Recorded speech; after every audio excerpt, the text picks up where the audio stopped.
নমস্কাৰ বন্ধু বান্ধৱীসকল আমাৰ ৰাশিফল চেনেলটোলৈ আপোনালোকক স্বাগতম জনাইছোঁ। 28 আগষ্টৰ শুক্ৰবাৰে হ'ব চন্দ্ৰগ্ৰহণ। এই চন্দ্ৰগ্ৰহণৰ ফলত বহুকেইটা সুযোগ আপোনালোকৰ জীৱনলৈ নামি আহিব। জ্যোতিষ আৰু ধৰ্মীয় পৰম্পৰাৰ অনুসৰি এই চন্দ্ৰগ্ৰহণৰ সময়ত এক বিশেষ আধ্যাত্মিক সময় বুলি গণ্য কৰা হয় আৰু বিশ্বাস কৰা হয় যে এই গ্ৰহণৰ আগতেই যদি কিছুমান শুভ কাম কৰা হয় তেনেহ'লে নিগেটিভ শক্তি ঘৰৰ পৰা আঁতৰি পজিটিভ শক্তি ঘৰত বাস কৰিবলৈ ধৰে। আহক আজিৰ ভিডিঅ'টোৰ যোগেদি আমি জানিম চন্দ্ৰগ্ৰহণৰ আগতেই কি তিনিটা আমি শুভ কাম ঘৰত কৰিব লাগে।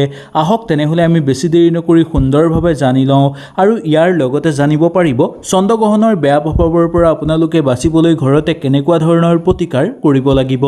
যদি ভিডিঅ'টো ভাল লাগে লাইক এটা কৰি আমাৰ মনোবল বঢ়াব আৰু আপোনালোকৰ বন্ধুবৰ্গৰ লগত শ্বেয়াৰ কৰি তেওঁলোককো উপকৃত কৰিব।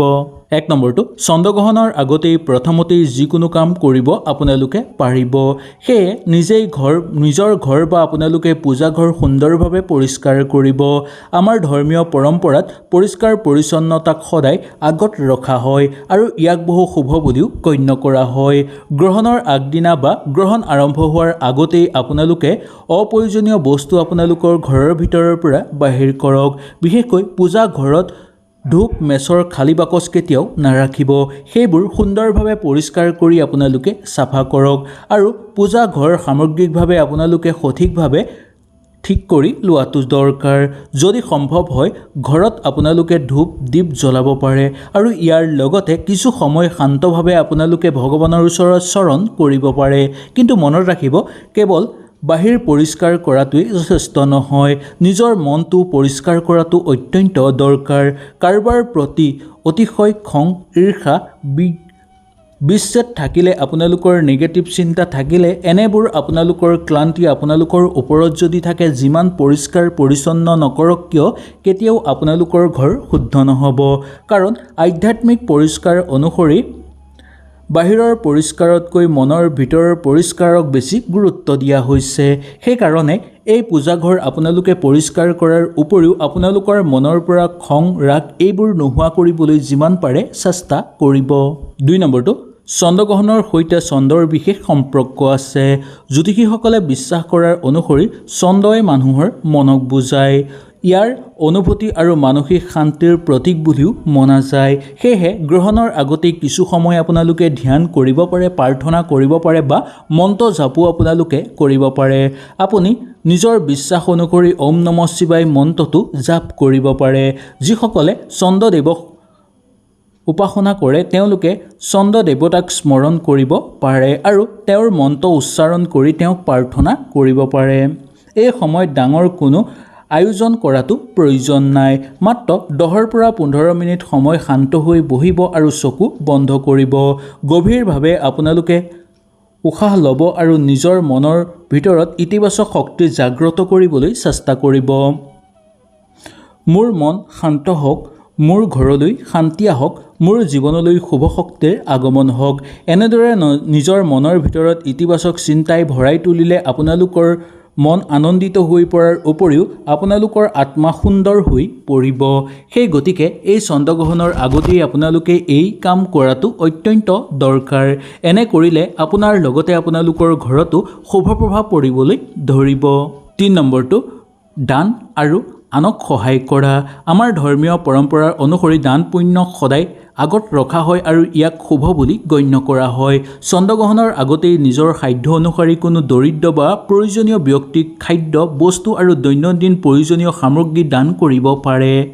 কিন্তু ইয়াত এটা কথা গুৰুত্ব আপোনালোকে দিব লাগিব। দান কৰাৰ সময়ত আপোনালোকে অহংকাৰ নকৰিব। খুব শান্তভাৱেৰে দান দিবলৈ চেষ্টা কৰিব। মই সদায় দান দিম আৰু মই দান কৰিছোঁ বুলি আপোনালোকে মনৰ ভিতৰত ভাবি ল'ব লাগিব।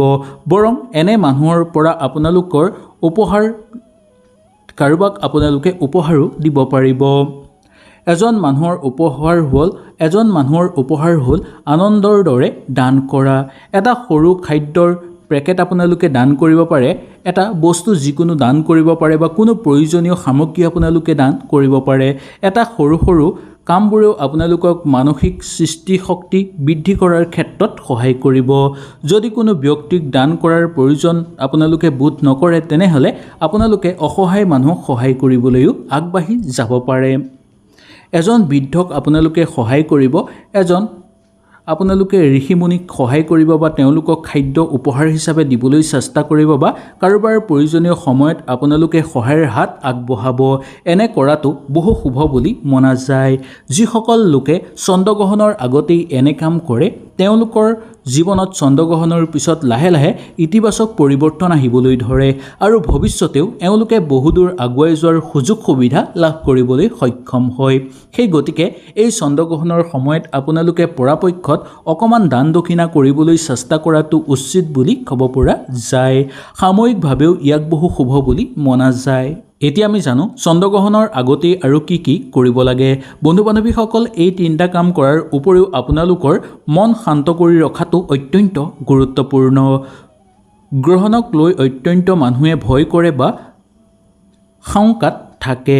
বৈজ্ঞানিকসকলৰ মতে চন্দ্ৰগ্ৰহণ হৈছে পৃথিৱী, সূৰ্য আৰু চন্দ্ৰৰ এক বিশেষ অৱস্থানৰ ফলত হোৱা এটা বৈজ্ঞানিক ঘটনা বা জ্যোতিষবৈজ্ঞানিক ঘটনা। আনহাতে ধৰ্মীয় আৰু জ্যোতিষীসকলৰ পৰম্পৰাৰ অনুসৰি ই আধ্যাত্মিক ব্যাখ্যা কৰিছে। সেয়েহে নিজৰ বিশ্বাসক সন্মান কৰাৰ আগতেই বৈজ্ঞানিকসকলৰ কথাও আপোনালোকে ভাবিব আৰু বৈজ্ঞানিকসকলৰ মতেও চলিবলৈ চেষ্টা কৰিব।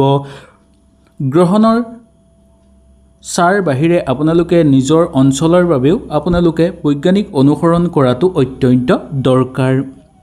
ধৰ্মীয় দৃষ্টিকোণৰ পৰা চাবলৈ গ'লে বহু জ্যোতিষীসকলৰ মতে তেওঁলোকৰ মতে গ্ৰহণৰ আগতেই ঘৰৰ অপ্ৰয়োজনীয় বস্তু ঘৰৰ পৰা বাহিৰ কৰাটো দৰকাৰ।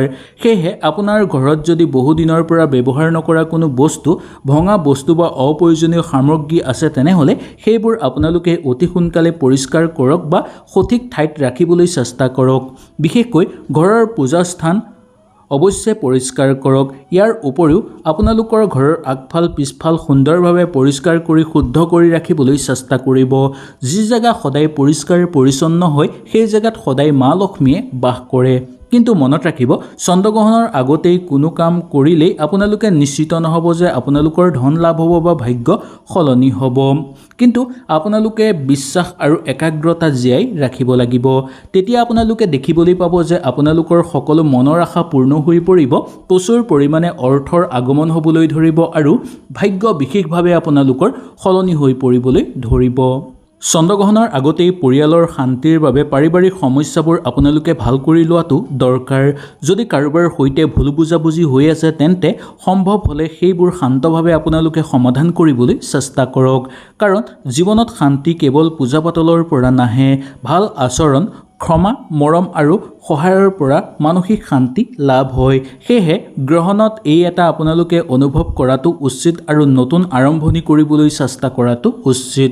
নিজৰ ভুলবোৰ আপোনালোকে চিনাক্ত কৰক। নিগেটিভ অভ্যাসবোৰ আপোনালোকে যিমান পাৰে অতি সোনকালে এৰিবলৈ চেষ্টা কৰক।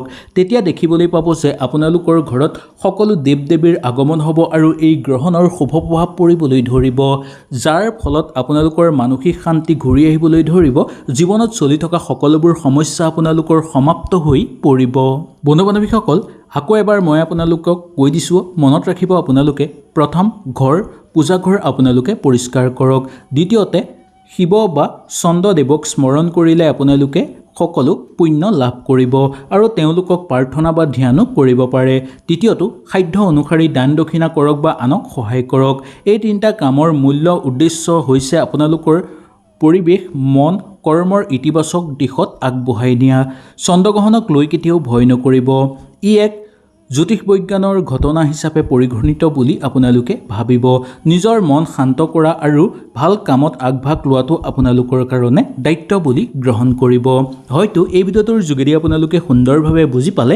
যদি কিবা অসুবিধা পালে নিশ্চয় মোক তলত কমেণ্ট কৰি জনাব। তেনেহ'লে আজিলৈ আপোনালোকৰ ওচৰৰ পৰা বিদায় লৈছোঁ। কালিলৈ পুনৰ আপোনালোকক লগ পোৱাৰ প্ৰতিশ্ৰুতিৰে আজিলৈ আপোনালোকৰ ওচৰৰ পৰা বিদায় লৈছোঁ। নমস্কাৰ।